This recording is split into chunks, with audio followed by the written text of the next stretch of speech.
Hello friends, मैं शुभम शुक्ला आपका हार्दिक स्वागत करता हूं अपने यूट्यूब चैनल कैप्चर सिलेक्शन पर। तो इस वीडियो में हम कवर करेंगे अप्रैल के दूसरे वीक के सभी महत्वपूर्ण करंट अफेयर्स के बारे में, यानी कि एक साप्ताहिक करंट अफेयर्स का वीडियो है। इसमें हम 8 अप्रैल से 14 अप्रैल के सारे महत्वपूर्ण प्रश्नों को कवर करेंगे। इसमें टॉप 35 प्रश्न आपको मिलेंगे। अगर आपने हमारे चैनल को अभी तक सब्सक्राइब नहीं किया है तो चैनल को सब्सक्राइब करके बेल आइकन जरूर प्रेस करें, जिससे आपको डेली करंट अफेयर्स की नोटिफिकेशन सबसे पहले मिले। तो हमारा पहला प्रश्न है, हाल ही में विश्व होम्योपैथी दिवस कब मनाया गया? तो अभी 10 अप्रैल को पूरे संसार में विश्व होम्योपैथी दिवस मनाया गया है। ये 10 अप्रैल को ही क्यों मनाया जाता है? तो जो होम्योपैथी के जो जनक थे डॉक्टर सैमुअल हैनीमैन, उन्हीं की जयंती को चिन्हित करने के लिए और उन्हें श्रद्धांजलि देने के लिए ये दिवस 10 अप्रैल को मनाया जाता है, विश्व होम्योपैथी दिवस। अब बात करते हैं सैमुअल हैनीमैन की। तो ये एक चिकित्सक, भाषाविद और वैज्ञानिक भी थे। अब इसकी थीम इस बार क्या रही वो पूछा जाए अगर, तो वर्ष 2020 के लिए विश्व होम्योपैथी दिवस की थीम रही है शिक्षा और नैदानिक अभ्यास के साथ अनुसंधान को जोड़ना, वैज्ञानिक सहयोग को आगे बढ़ाना। अगला प्रश्न देखते हैं, हाल ही में ऑपरेशन शील्ड किसके द्वारा प्रारंभ किया गया है? क्या नाम है? Operation shield. तो ये अभी दिल्ली सरकार द्वारा ऑपरेशन शील्ड को प्रारंभ किया गया है। दिल्ली के मुख्यमंत्री अरविंद केजरीवाल द्वारा कोविड-19 के प्रसार को रोकने के लिए इसे शुरू किया गया है। इसे 21 कोरोना से प्रभावित इलाकों में लागू किया गया है।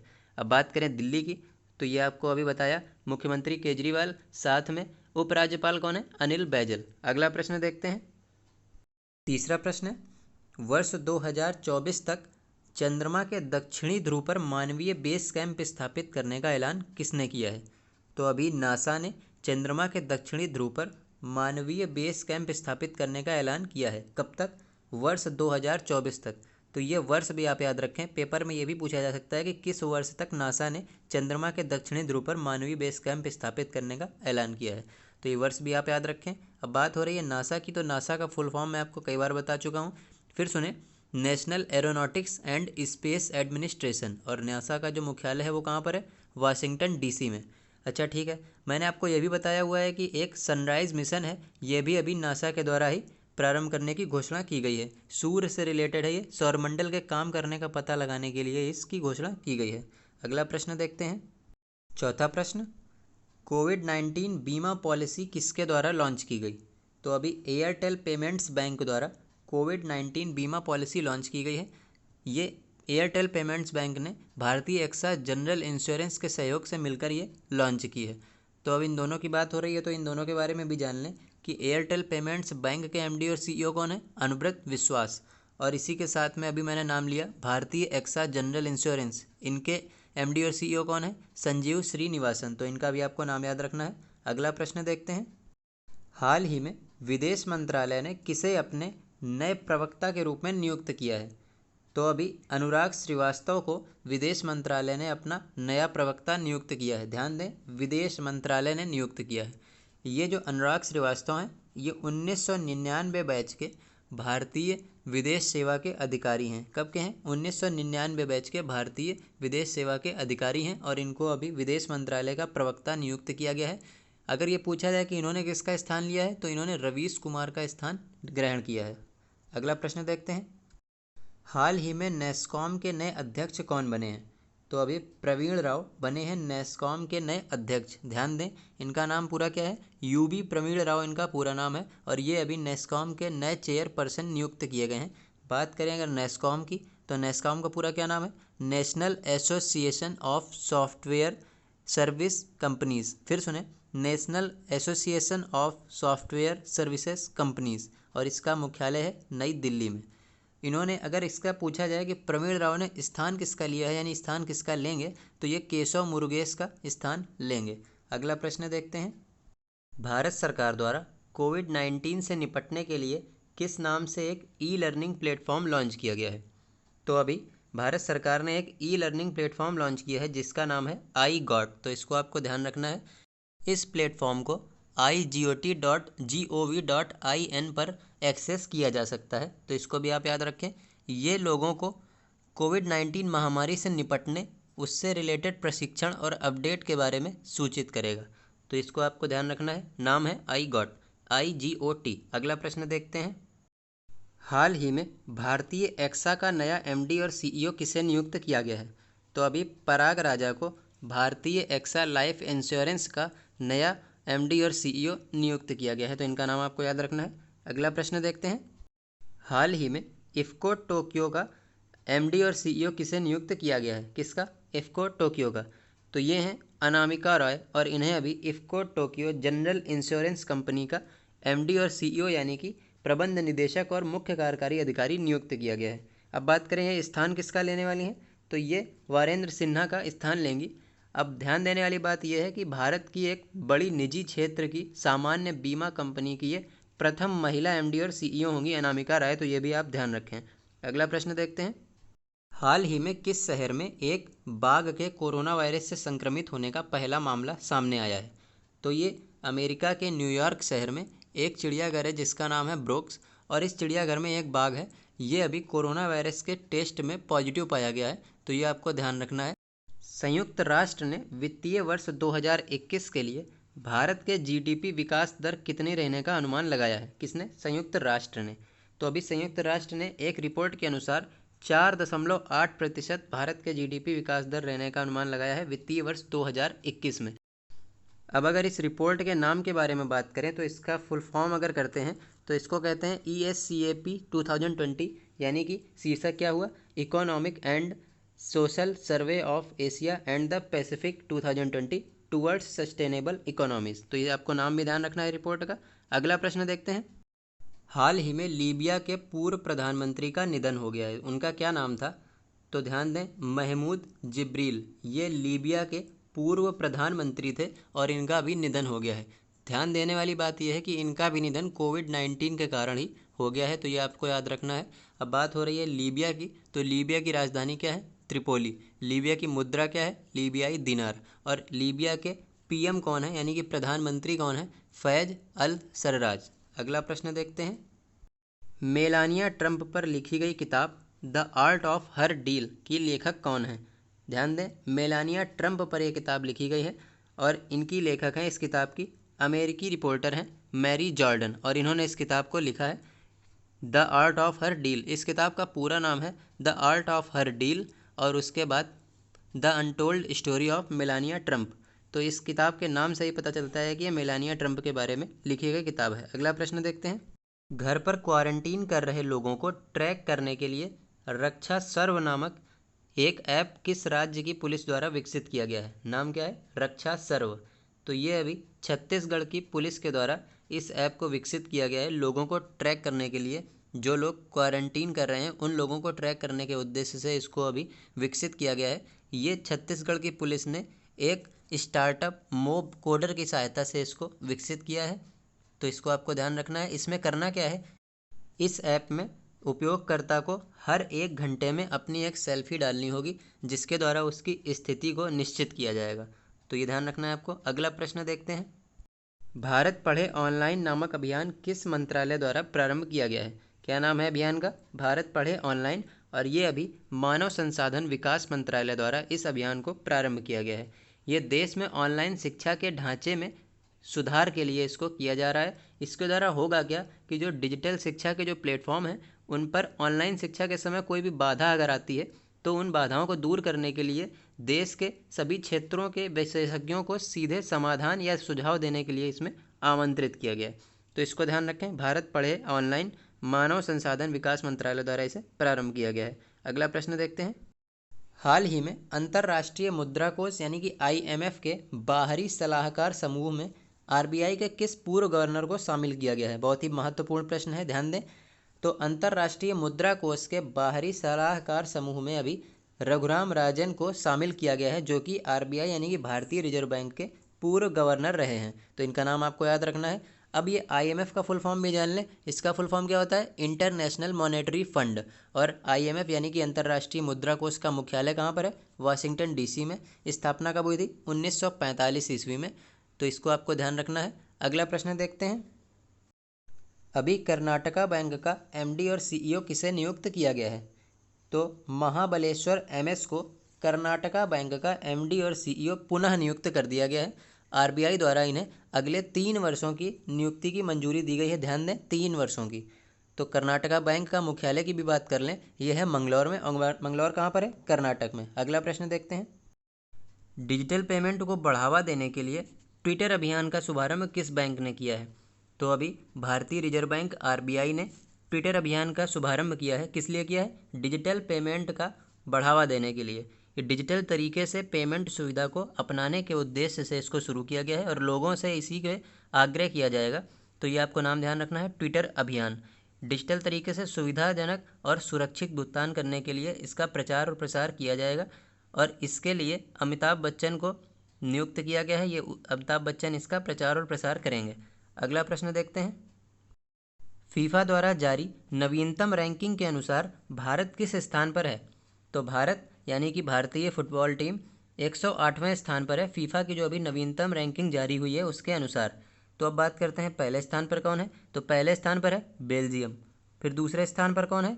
फ्रांस, और तीसरे स्थान पर है इस रैंकिंग के अनुसार ब्राज़ील। तो ये तीनों आपको ध्यान रखने हैं, पहले स्थान पर बेल्जियम, दूसरे स्थान पर फ्रांस और तीसरे स्थान पर ब्राज़ील, और 108वें स्थान पर है अपना भारत। अब बात करते हैं फीफा की। तो फीफा यानी FIFA का फुल फॉर्म क्या होता है? तो फीफा का फुल फॉर्म होता है federation international D football association, और इसका मुख्यालय कहाँ पर है? ज्यूरिक में। ज्यूरिक कहाँ पर है? स्विट्जरलैंड में। अगला प्रश्न देखते हैं, हाल ही में राष्ट्रीय सुरक्षित मातृत्व दिवस कब मनाया गया? तो अभी 11 अप्रैल को राष्ट्रीय सुरक्षित मातृत्व दिवस यानी कि नेशनल सेफ मदरहुड डे मनाया गया है। ये हर वर्ष मनाया जाता है 11 अप्रैल को, तो इसको आपको ध्यान रखना है। अच्छा, ये 11 अप्रैल को ही क्यों मनाते हैं? तो 11 अप्रैल को कस्तूरबा गांधी जी की जन्म की वर्षगांठ के उपलक्ष्य में इसको मनाया जाता है, राष्ट्रीय सुरक्षित मातृत्व दिवस को। अच्छा, इसका उद्देश्य क्या है अगर ये पूछा जाए तो गर्भवती महिलाओं के स्वास्थ्य के प्रति देखभाल करना और स्तनपान और प्रसव के प्रति जागरूकता बढ़ाना ही इसका उद्देश्य है और इसीलिए इसको मनाते हैं। अगला प्रश्न देखते हैं, हाल ही में प्रसार भारती द्वारा किस नाम से एक नया चैनल प्रारंभ किया गया है? तो ये है डीडी रेट्रो। अभी डीडी रेट्रो नाम से एक नया चैनल प्रारंभ किया गया है, किसके द्वारा? प्रसार भारती द्वारा। सार्वजनिक सेवा प्रसारक जो है प्रसार भारती, इसने पुराने फेमस प्रोग्राम को लॉन्च करने के लिए, पुराने फेमस प्रोग्राम को दिखाने के लिए ये डीडी रेट्रो नाम से एक नया चैनल लॉन्च किया है। तो आपको ध्यान रखना है, इसमें सभी फेमस प्रोग्राम आएंगे और ये लॉकडाउन के चलते लोगों को घर पर रहने के लिए, व्यस्त रखने के लिए इसको किया गया है। अगला प्रश्न देखते हैं, हाल ही में युक्ति नामक वेब पोर्टल किस मंत्रालय द्वारा शुरू किया गया है? नाम ध्यान दें, युक्ति। तो ये है मानव संसाधन विकास मंत्रालय, और इसके द्वारा अभी युक्ति नामक एक वेब पोर्टल शुरू किया गया है। ये युक्ति जो है इसका फुल फॉर्म बहुत ही महत्वपूर्ण है, इसको आपको ध्यान देना है। युक्ति का मतलब है young India combating Covid with knowledge, technology and innovation. फिर से ध्यान दें, young India combating Covid with knowledge, technology and innovation, ये इसका पूरा नाम है। और इसको अभी मानव संसाधन विकास मंत्रालय के द्वारा इसको अभी शुरू किया गया है। अगर ये पूछा जाए कि कहाँ से प्रारंभ किया गया है, तो ये नई दिल्ली से रमेश पोखरियाल निशंक ने इसको अभी लॉन्च किया है। अब बात करते हैं कि ये क्या, इसका उद्देश्य क्या है? तो ये MHRD यानी कि मानव संसाधन विकास मंत्रालय के प्रयास और पहलों पर निगरानी करने के लिए उद्देश्य से इसको लॉन्च किया गया है। अगला प्रश्न देखते हैं, हाल ही में पीटर बोनेटी का निधन हो गया है। नाम ध्यान दें, पीटर बोनेटी, वे कौन थे? तो ये इंग्लैंड और चेल्सी के पूर्व गोलकीपर थे और इनका अभी निधन हो गया है। नाम है पीटर बोनेटी। अगला प्रश्न देखते हैं, हाल ही में सर स्टर्लिंग मॉस का निधन हो गया है, वे किस क्षेत्र से संबंधित थे? तो sir Stirling Moss motor racing driver थे, यानी कि मोटर रेसिंग से संबंधित थे। इनका नाम आपको ध्यान रखना है। इन्हें प्रेम से मिस्टर मोटर रेसिंग भी कहा जाता था, तो ये आपको नाम ध्यान रखना है। अगला प्रश्न, ऑक्सफोर्ड कोविड-19 गवर्नमेंट रिस्पांस ट्रैकर, इसके अनुसार कोविड-19 से निपटने के लिए दुनिया के सभी देशों में सबसे बेहतर प्रयास किस देश का है? तो इस रिपोर्ट के अनुसार, इस ट्रैकर के अनुसार भारत का स्थान आया है सबसे बेहतर प्रयास में पहले स्थान पर। क्या है नाम? ऑक्सफोर्ड कोविड-19 गवर्नमेंट रिस्पांस ट्रैकर। ये ऑक्सफोर्ड यूनिवर्सिटी द्वारा तैयार की गई है। ये टोटल 73 देशों की ट्रैकिंग पर आधारित जानकारी के अनुसार ही बताया गया है। ऑक्सफोर्ड यूनिवर्सिटी की बात करें तो इसका मुख्यालय कहाँ पर है? ऑक्सफोर्ड में, यानी कि ब्रिटेन में। अगला प्रश्न देखते हैं, यह नियुक्ति से जुड़ा हुआ प्रश्न है। हाल ही में IIM बेंगलुरु का निदेशक किसे नियुक्त किया गया है? तो अभी ऋषिकेश T कृष्णन को IIM बेंगलुरु का निदेशक नियुक्त किया गया है। बहुत ही महत्वपूर्ण प्रश्न है। IIM यानी कि इंडियन इंस्टीट्यूट ऑफ मैनेजमेंट यानी कि भारतीय प्रबंध संस्थान, जो कि बेंगलुरु यानी कि कर्नाटक में है। अगला प्रश्न देखते हैं। हाल ही में अंतर्राष्ट्रीय मानव अंतरिक्ष उड़ान दिवस कब मनाया गया? तो अभी 12 अप्रैल को अंतर्राष्ट्रीय स्तर पर मानव अंतरिक्ष उड़ान दिवस मनाया गया है। ये प्रत्येक वर्ष 12 अप्रैल को ही मनाया जाता है। अच्छा, इसको इंग्लिश में क्या कहेंगे? तो international day of human space flight. अगर बात की जाए कि यह 12 अप्रैल को ही क्यों मनाया जाता है, तो ध्यान दें 12 अप्रैल 1961, क्या है 1961, 12 अप्रैल से प्रथम अंतरिक्ष उड़ान की शुरुआत हुई थी और उसी के उपलक्ष्य में ये इसको मनाते हैं। अगला प्रश्न देखते हैं। हाल ही में चरक नामक मोबाइल डॉक्टर बूथ किसके द्वारा डिज़ाइन किया गया? क्या है मोबाइल डॉक्टर बूथ और नाम क्या है? चरक। तो ये अभी भारतीय रेलवे द्वारा इसको डिज़ाइन किया गया है, तो इसको आपको ध्यान रखना है। अच्छा, इससे फ़ायदा क्या होगा, क्या कारण है इसका डिज़ाइन करने का? तो ये जो प्रणाली है ये डॉक्टरों को रोगियों की उपचार के समय पर प्रत्यक्ष शरीर संपर्क के बिना जांच भी करने में सुविधा होगी। साथ में जो ये वायरल का जोखिम है इसके भी खतरों से उनकी रक्षा होगी डॉक्टरों के। हाल ही में शांति हीरानंद चावला का निधन हो गया है। वह कौन थी? नाम ध्यान दें, शांति हीरानंद चावला। तो ये एक प्रसिद्ध गायिका थी। ये हिंदुस्तान की विश्व प्रसिद्ध शास्त्रीय संगीत की गायिका थी, तो इनका नाम आपको याद रखना है। साथ में आप ये भी ध्यान दें कि इन्हें पद्मश्री से भी सम्मानित किया गया था, शांति हीरानंद चावला को। हाल ही में वर्चुअल ब्रेल कीबोर्ड लॉन्च करने की घोषणा किसने की है? तो अभी वर्चुअल ब्रेल कीबोर्ड को लॉन्च करने की घोषणा की है गूगल ने। ये है क्या? तो ये एक दृष्टिबाधित लोगों के लिए, यानी कि कम दिखाई देने वाले या दृष्टिहीनता से जो लोग पीड़ित हैं उनके लिए, एंड्रॉयड जो यूज़र हैं उनके लिए ये प्रयोग किया जाएगा वर्चुअल ब्रेल कीबोर्ड, और इसकी घोषणा की है अभी लॉन्च करने की गूगल ने। तो ये आपको ध्यान रखना है। अब बात हो रही है गूगल की, तो गूगल के सीईओ कौन है? सुंदर पिचाई। और गूगल का मुख्यालय कहाँ पर है? तो मुख्यालय है गूगल का कैलिफोर्निया में। अगला प्रश्न देखते हैं। हाल ही में किस भारतीय किसान वैज्ञानिक के द्वारा बायो फोर्टिफाइड गाजर का विकास किया गया है? नाम ध्यान दें, बायो फोर्टिफाइड गाजर। इसका विकास अभी किसके द्वारा किया गया है? वल्लभ भाई वसरम भाई मरवानिया, ये इनका पूरा नाम है। फिर से ध्यान दें, वल्लभ भाई वसरम भाई मरवानिया, और ये भारतीय किसान वैज्ञानिक हैं और इन्होंने अभी बायो फोर्टिफाइड गाजर का विकास किया है। ये रहते कहाँ हैं अगर ये पूछा जाए तो ये गुजरात के जूनागढ़ के रहने वाले हैं, तो इनका नाम आपको याद रखना है। अगला प्रश्न है। हाल ही में कोरोना वायरस के चलते किस ब्रिटिश कॉमेडियन का निधन हो गया है? ध्यान दें, टिम ब्रूक टेलर, ये हैं ब्रिटिश कॉमेडियन और इनका अभी कोरोना वायरस के कारण निधन हो गया है। कोरोना वायरस के कारण जितने भी निधन हुए हैं इनको आप ज़रूर ध्यान दें, और बड़ी बड़ी हस्तियों के भी निधन हुए हैं, आपको इसका अंदाज़ा होना चाहिए। मैंने सारे निधन आपको बताए हुए हैं। अब साथ में ध्यान देते हैं, ये जो ब्रिटिश कॉमेडियन हैं इनको अपने 2 शो के लिए ख़ास तौर से जाना जाता है, जिसमें पहला क्या नाम है? द गुडीज़, और दूसरे का क्या नाम है? I am sorry I haven't a clue. 14 अप्रैल 2020 को डॉक्टर भीमराव अंबेडकर की कौन सी जयंती मनाई गई? तो अब की बार यानी कि 14 अप्रैल 2020 को 129वीं जयंती मनाई गई है डॉक्टर भीमराव अंबेडकर जी की। तो ये आपको क्रम ध्यान रखना है, 129वीं। डॉक्टर भीमराव अंबेडकर को मरणोपरांत भारत रत्न से भी सम्मानित किया गया था। अगला प्रश्न देखते हैं। हाल ही में कांग्रेस के किस दिग्गज नेता और पूर्व केंद्रीय मंत्री का निधन हो गया है? तो ये हैं एम.वी. राजशेखरन, और इनका अभी निधन हो गया है। तो ध्यान देने वाली बात है, एम.वी. राजशेखरन कांग्रेस के दिग्गज नेता और पूर्व केंद्रीय मंत्री थे, तो ये ध्यान रखना है आपको नाम। अगला प्रश्न देखते हैं। हाल ही में वर्ल्ड चगास डिसीज डे कब मनाया गया? तो ये अभी मनाया गया है 14 अप्रैल को। 14 अप्रैल को वर्ल्ड चगास डिसीज डे मनाया गया है। ये पहली बार मनाया गया है इस बार, इसलिए बहुत ही महत्वपूर्ण है, ध्यान दें इसको। ये चगास एक रोग है और इसके बारे में 1909 ईस्वी में पहली बार पता चला था।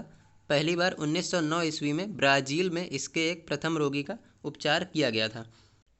अब बात करते हैं स्टेनोग्राफी की। अगर आप स्टेनोग्राफी की भी तैयारी करते हैं तो आपके लिए इस चैनल पर हिंदी डिक्टेशन, हिंदी स्टेनो की आउटलाइन के ऑडियो, वीडियो, पीडीएफ सारी सुविधाएं आपको मिल जाएंगी। और प्रीवियस ईयर पेपर की सीरीज अभी चल रही है एसएससी स्टेनोग्राफर के जीके की, तो उसको आप देखना बिल्कुल ना भूलें। तो स्टेनोग्राफी से रिलेटेड सारे वीडियो आपको इसी चैनल पर और ऑडियो खबरी ऐप पर और पीडीएफ टेलीग्राम चैनल पर मिल जाएगी। ये टेलीग्राम चैनल आपको लिंक में डिस्क्रिप्शन में दिया हुआ है, साथ में पीडीएफ में भी आपको ये दिया हुआ है। अगर आपने अभी तक इस चैनल को सब्सक्राइब नहीं किया है तो चैनल को सब्सक्राइब करके बेल आइकन जरूर प्रेस करें, जिससे आपको डेली करंट अफेयर्स की और स्टेनोग्राफी की नोटिफिकेशन सबसे पहले मिले। मिलते हैं फिर अगले वीडियो में कुछ नए प्रश्नों के साथ। तब तक के लिए जय हिंद।